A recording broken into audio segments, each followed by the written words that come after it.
friends, welcome back, or welcome if you're new here. My name is Stacy and I am the chapter conundrum, and today I'm joined by my husband, the bookish drummer. Hello. Because we have a very exciting original tag for you guys, and it is the couples/besties book tag. And this will be coming out a bit before Valentine's Day to give y'all maybe some time to film and upload around or on Valentine's Day. Yeah, we thought it would be fun. Your original vision for this tag was couples, but we wanted to extend it to like parents and kids or best friends, other people that read together too. So originally it was just gonna be couples, and then I was actually gonna tag like Andrew and Nico to like ship them, which would be hilarious. Well, they're tagged anyway. Yeah, they're gonna do it together whether they like it or not. All of these questions kind of relate to how you compare and contrast reading with the other person in your life that reads. And we thought some of them would be kind of more serious and some of them would be kind of more funny. And we're going to answer these questions as a married couple. Yeah. All right. What's the first question, dear? First question is, when and how did you meet? Well, we met on Andrew and Nico's Discord, the Wizard. Well, back then it was the Wizardly Duo Discord. Now it's Wizards Enclave. Mm-hmm. But we read doing reading sprints on voice chat on their Discord back when those were a thing that happened there regularly. Yeah. What was the book that we buddy read together? The first book we ever buddy read together was that what is it? Night something. It's Nightfall by Daniel Barnett. Yeah. We both didn't enjoy it. We read it with Patrick too, and it was funny. Yeah. It was like everyone else on the Discord was liking it, and the three of us were just like, I just kept picking holes. I'm like, wait a minute, how does this make sense? Like that. But yeah, that was a fun experience. Yeah. And then we got chatty for a little while after that, and then I eventually got the courage to ask you out, and then you said yes. I said, heck yeah. And then now here we are. Yeah. We're married. Yeah, so when was this that we met? We met August 2021. Okay. And then I asked you out February 2022. And then February 23rd. Yeah. And then we got engaged May 18th, 2023. And then we got married March 18th, 2024. Yeah. And if you forget that, you're in trouble because it's also your best friend's birthday. The day after. Oh, no. It is on his birthday. It's on his birthday, dear. No, it's the day after St. Patrick's Day. Yeah. So second question, what are some favorites that you agree on? So favorite books and or series that we agree on. We pulled out no books in preparation for this video. Well, we both enjoy Song of Ice and Fire, which is my all-time favorite series. Yeah. We both enjoy Sanderson. Yeah. For the most part. Your favorite Stephen King book, Dolores Claiborne, I give 5 stars. Yeah. One of your favorites is Sword of Kaigen. I really like that one. What else? We have overlap in a lot of the thrillers that we both like. So like Confessions, The Passengers. Sherry LaPena. Yeah. And then this one's going to be a bit more spicy. What are some favorites that you disagree on? So her all-time favorite series is Red Rising. And I think that's very overrated. No. No. I thought that might be a deal breaker when she made me read Red Rising and I didn't like it. I was like, oh, she's not going to like this. And then I made you read Golden Sun because it's better. And I didn't like that one either. You DNF'd it. And then I made a book deal or a book bet with him that he had to read Golden Sun without DNFing it if I read a Murakami without DNFing it. And we did that. And he still didn't like it. Well, you don't like Murakami, who's one of my favorites. I just don't like magical realism, okay? And Stephen King, one of my all-time favorite authors. She did like Dolores Claiborne a lot, but a lot of the other books that she's tried has, like, mixed opinions. Yeah. And then a lot of my favorite horror books, like Imaginary Friend, you hated that book. 2 stars. Yeah. What else is there? There's probably more. Oh, well, you just refused to read one of my favorite books, Piranesi. Yeah. Never gonna happen. Oh, man. That book has been disrecommended to me for years. For a reason. It is not a Stacey book. Also, I'm not a big fan of Mark Lawrence, but you really like Mark Lawrence. Brent Weeks, too. Brent Weeks is fine. Well, it depends. You DNF'd Night Angel, which I like even more than Lightbringer. I might try it again. I don't know. Okay. All right. Fourth question. What genre or subgenre does your buddy partner read that you don't. So we already said magical realism. I will like Murakami and Paradisi. I will check out books like that, and you just kind of stay away from that. And then, what are some genres that you read that I don't?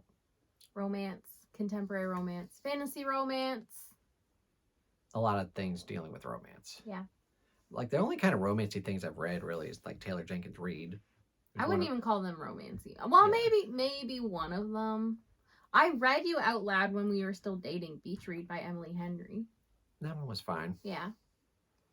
But yeah, we basically read the same genres other than that. Like we both will try fantasy, horror, sci-fi, thriller, mystery.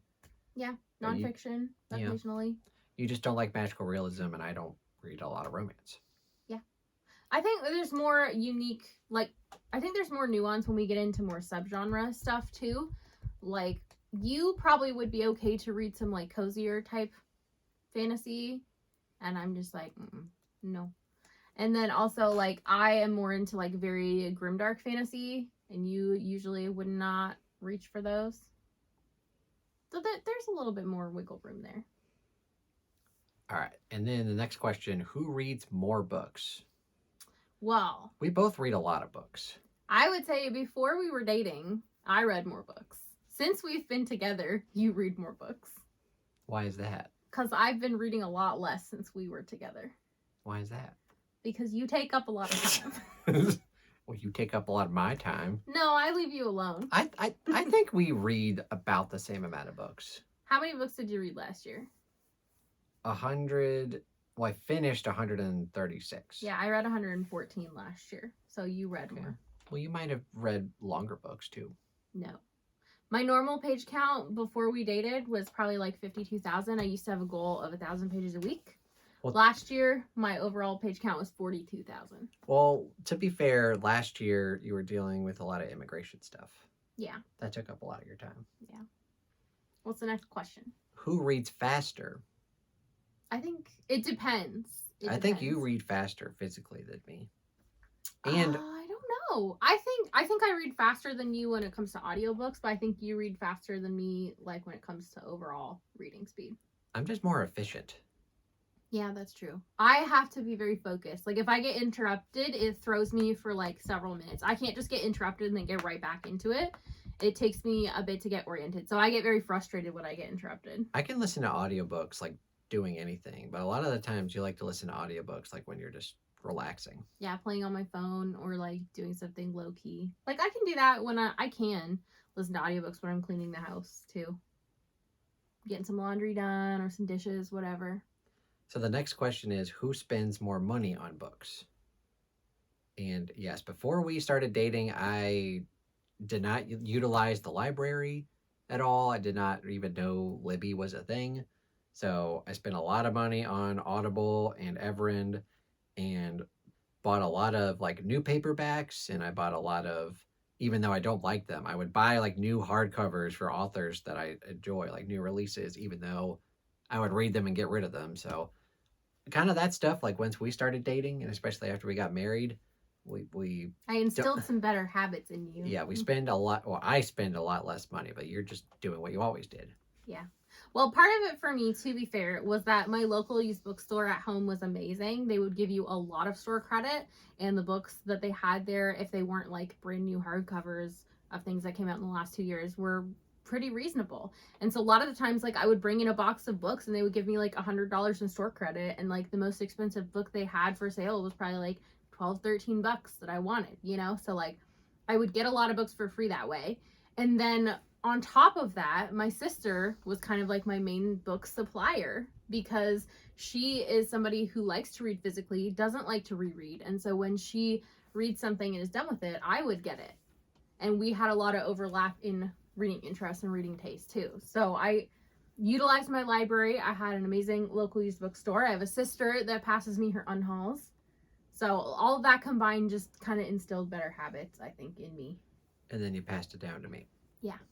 When we first started dating, I don't even think you would check Everend. Like, you would see stuff on sale on Audible for like 2-for-1 credits, but you also already had Everend. And I was like, well, check to see if it's on Everend first, you know? Or it'd be on sale or like $2 or $3. Yeah. I was Like, like, but it's you got it for free. Yeah. Or not free, but like something you're already paying for, you know? All right, next question. What's a bookish habit your partner has that you don't? So one thing that you do a lot is when you're doing audiobooks, like we already said, like you can sometimes have a hard time focusing. Sometimes you'll like rewind it a bunch if you like you listen to it and then you're like, wait a minute, what was that? You'll rewind it like a minute or two. I never do that. Yeah, see, I want to catch every detail of what I'm reading. I don't want to miss things. And so like if I zone out for a minute or if I just get distracted or entrapped, I will rewind and I will do it often as needed. So what's something that I do that you don't do? So something Jake always does is when we have a physical book, you look to see how many chapters are in the book and how many pages it is, and you always kind of figure out like the average chapter length. Yeah, if He's obsessed with chapter length for no reason. I am particular. But yeah, if we're at Barnes & Noble, I'll just like, oh yeah, this is a book. I'd be like, okay, it's got like 530 pages. Okay, how many chapters does it have? Okay, it's got like 65. So like pretty, not too long, not too short. But if I looked at this book and I saw it had like 200 chapters, I'm like, it would be an immediate no. He's not reading it. If it's like Malazan and it's like, 12 chapters in a 500-page book. I like medium chapters. I mean, there's some. I don't want to get into it. I'm weird. Okay, I do. I'm like the only person I know that does that. Yeah, and do you ever accidentally spoil yourself looking at the page count or the chapter count? I know what I'm doing. Okay. I look at the actual page thing and the words I just blur out of my mind. Okay. It's not like I flip to the last sentence or like, oh, Aunt Sally died. Like, no. Okay. Well, I feel like this next question is directed directly at me. Who's more likely to DNF a book? Listen, I have DNF'd several books this past year, mainly in November and December though. Like it was January through October, and I was kind of averaging like one DNF a month, which for me is kind of normal. And then in November and December combined, I DNF'd 10 books. Yeah. So I think, to be fair, a big part of this was like a lot of the books you ended up DNFing were things you had on the shelf from like before we were dating. So either maybe your interest changed, or back when you were like less discerning about spending money on books, you maybe would pick up something because you heard something good about it or interesting about it, but you didn't really look more into like, am I going to enjoy this? You know, you might have just been like, oh, I want to try this. I'm going to get it, you know? So I think you went through a lot of those types of books in an effort to clear off some shelf space on our shelves before like your birthday and Christmas. So anyway, I in total DNF'd 22 books in 2024. And how many did you DNF? 2. Just 2? 2. Well, okay. Kind of 4, because 2 of them I really wanted to read, but I didn't have time to read with the other stuff on my TBR, so I just ended up putting them on pause. But I do want to get back to them, and it was nothing against the book at all. So for me, I had 2 that were actual DNFs. I only count a book as a DNF if it's permanent. So what you did was not permanent. I did 2 soft DNFs and 2 hard DNFs. All of my DNFs are permanent. If I label it as a DNF, that's You're it. never going back to it again. Chucking it. Oh boy. So yeah, the answer is me. Yeah. if you couldn't tell. All right, the next question is, who is more likely to give a book 5 stars and who's more likely to give a book 1 star? So I think I'm more likely to give a book 5 stars, even though I have been pretty stingy, especially this past year. You've been stingy. I'm always stingy with 5 stars. You're like, you only give 5 stars to like upper echelon books. Yeah, I have to love it. I have to love it so much that I overlook its faults. Okay, so for me, I give a book 5 stars. If I really enjoyed it, I think I have a high chance of going back to reread it, and I didn't really have any major complaints with the book. Yeah, so for me, like that kind of thing would probably be more likely a 4 or a 4.5. Like 5 to me is more of an emotional connection. Like I had to love it. If it was just like a book I didn't have complaints with, but I didn't love it, that's more of a 4.5. Okay. Yeah. And who is more likely to give out a 1 star? You. Me. How many did you give out any 1 stars in 2024? No, and I didn't in 2023 either, but I did in 2022. What book was that? Hide by Kirsten White. Oh yeah. Well, I DNF'd that book. I DNF'd like 80% in. Yeah. To me, there was just nothing redeeming about that one that made me That book enjoy it. was- And it was so sad yeah. because I was so highly anticipating it. The premise sounded like it was going to be so promising. And then it was Sorry. just not it. So, That book was bad. yeah. Like I said, there was nothing in there that I was happy about. Yeah. Nothing. Not a single thing. I think, yeah, you're more likely to give a book 1 star because you hardly DNF books. If I finished all of the books that I DNF'd, a lot of them would probably be 1.5 stars. Yeah, I will say I have gotten better over the years about figuring out that I want to DNF something. I have learned to kind of trust my inner voice a little bit more. And for me, it's like the second I start thinking about, should I DNF this? I know immediately that's a sign. Like, I need to DNF this. I don't even need to question it. Like, if I'm questioning it, it's time. And the next question, do you ever pick out stuff for each other at the bookstore? And I feel like, yeah, we'll go to Barnes & Noble, Second and Charles, and we'll just look at our books or look at the books and just, you know, what did you pull out there? The last time we went to Second and Charles, which was New Year's Day, I pulled this off the shelf and I handed it to Jake and said, "You're going home with this." You gave me no choice. I gave him no choice. This is a book you gave 5 stars to, and you want me to read it. Yeah. I'm surprised you didn't pick this book for our video. No, because it's staying here till you read it. You are not unhauling this. Oh, I see. Okay. We're talking about our self-destruct video. That we just filmed, yeah. Okay. Well, that makes sense. Yeah. But yeah, we like to gauge if we're interested in a book or not. Yeah, a lot of the time I will just pull out something. I'm like, oh, this looks like it's something up your alley. Or like, do you have interest in this? If I see something that I think you'll like. That's a hobby of ours. Yeah, and we like to do our book shopping together now. We don't, like, I don't think either of us have ever just gone by ourselves. No. No. Well, before we met each other. Well, yeah, but like since we've been together. Like we discovered bookstores. Like, we're dating like, wait, there's bookstores? All right. So maybe this question should have been asked before some of these other ones because it deals, whatever. Who has the faster audiobook speed? You do. Me. You sometimes I'll hear what you're reading and it's just like I'm just like, what the hell are they even saying? You know what it is? What? It's that I have good quality headphones that noise cancel, and so it's easier to go faster. Also, I think I just do more of my reading on audio in general. Yeah, I mean, I guess, but at a certain speed, it just sounds like gobbledygook. No, I don't get to that point.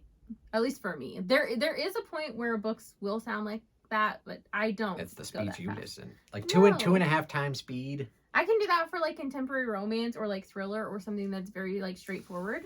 Yeah. The fastest I can do with like a slow narrator is like 2 times speed. Like I listen to Stormlight books like at 2 or 2.1 because they're generally slower, but like good lord. I don't think I'd be able to do that unless they were a reread for me. Because with fantasy, I'm usually a little bit slower. I like to be more like 1.5 to 2, depending on the narrator and the density. Yeah. But overall, like with other genres, I would say I have the faster. It's funny because when I first figured out audiobooks were a thing, I didn't even know you could speed them up. So I always listened to them at 1 time speed. And looking back now, I'm like, how did I do this?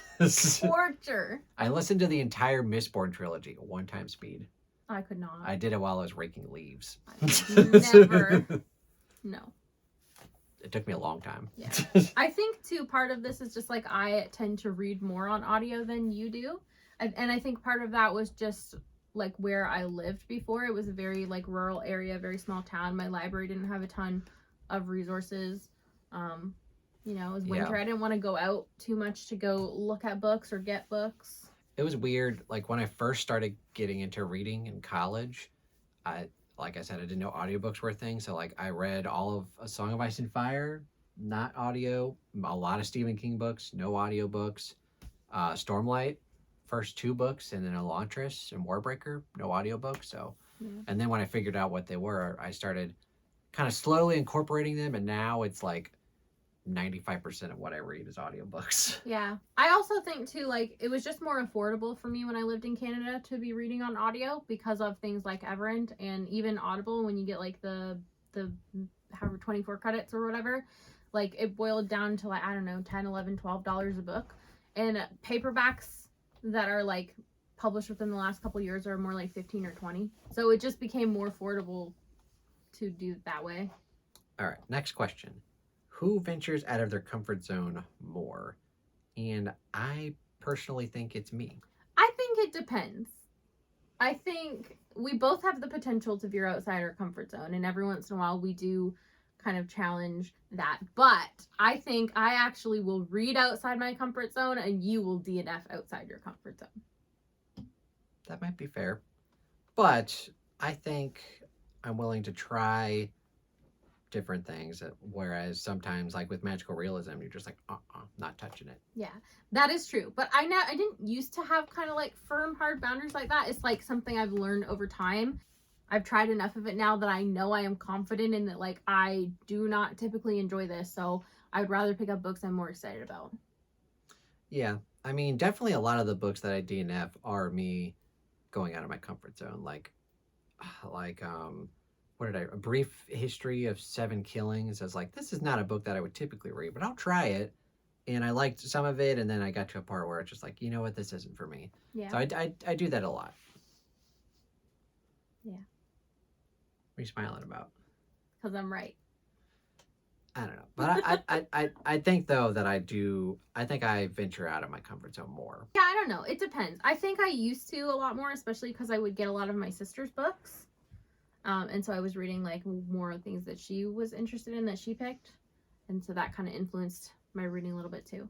I also got back into reading by doing reading challenges, like yearly ones that had like 50 or 52 prompts. And so a lot of the times those would push me out of my comfort zone. But I will say in like recent years, I think it's you for sure, because it's like I finally figured out what my comfort zone is and what I actually like. And I'm still trying to kind of figure out what books play into those things. And so it's just more exciting for me to find books I'm loving. I also think for me, like, you're more of a plot reader and I'm more of a character reader, and you can have good characters in any genre. Mm-hmm. So I'm willing to try more, but some genres don't really lead to good plots for you. Magical realism. Okay. We should probably go to the next question. Okay. All right. If you live together, which we do, who has more books on the shelves? So, well, yeah, I mean, these were my shelves, and you still have books in Canada. A few, yeah. So I had a smaller collection to start with. Yeah. And I will say I have acquired a lot more books since I've been here. Yeah, I mean, you're more likely to unhaul books than me. Yeah, that too. Because for a long time, I had plenty of shelf space till you came along.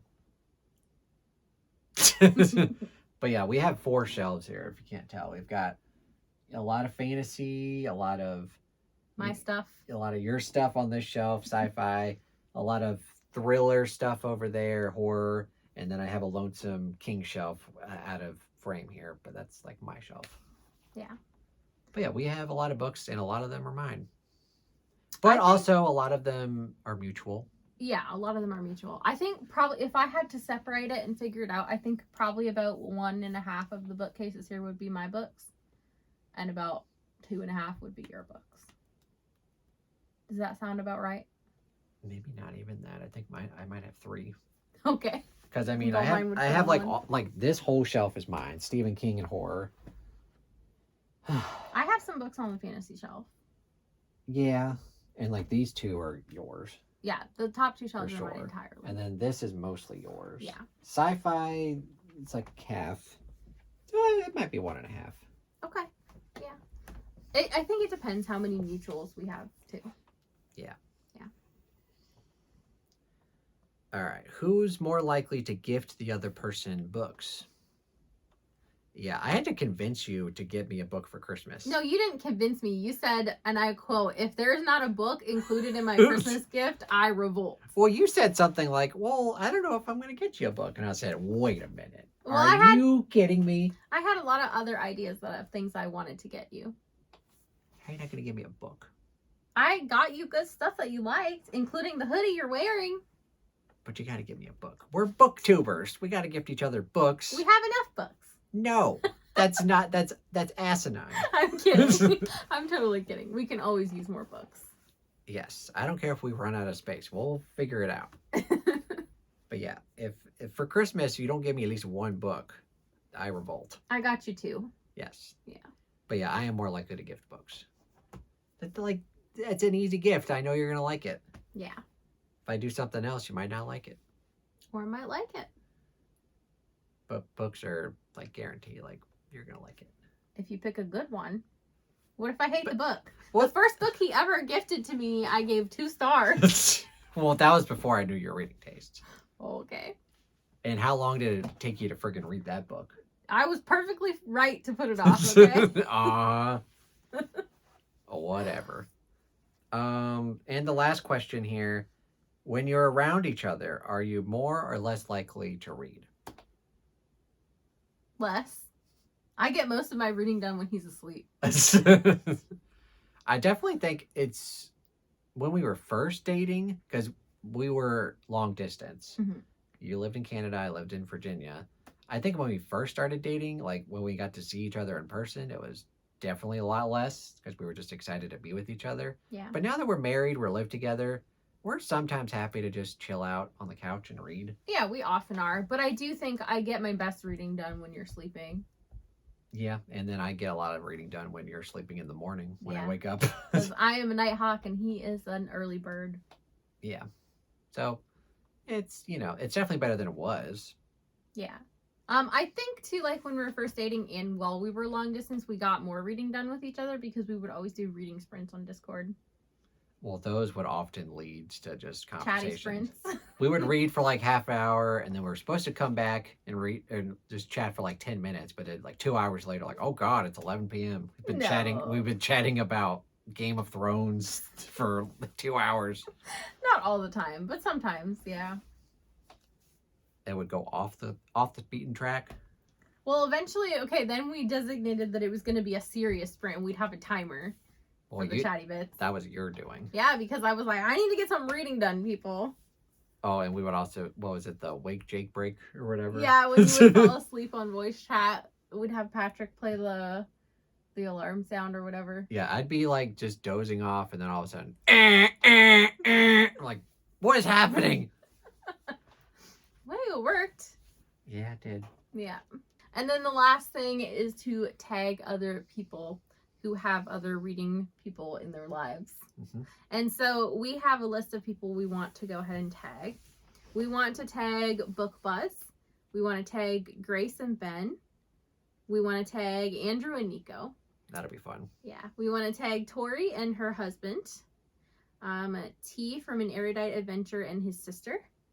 Our good friend Ian over at Ian the Reader with his wife Elizabeth. And if Elizabeth doesn't want to do it, we hope your dad will. That'll be fun. Yeah. We want to tag Bookish Chaz and his daughter. Nala from Here There Be Stories with her dad. Amanda from Reading and Writing Life with either her husband if he reads or her parents if he doesn't read. And last but not least, Coleridge Girl, which is Pop Culture Fiction, I think. Yeah. It's her channel, or Pop Culture Poison. Something like that. I'm blanking. I'm so sorry. With her husband. So yeah, all of y'all lovely people are tagged. And if you're watching this video and we didn't tag you, consider yourself tagged.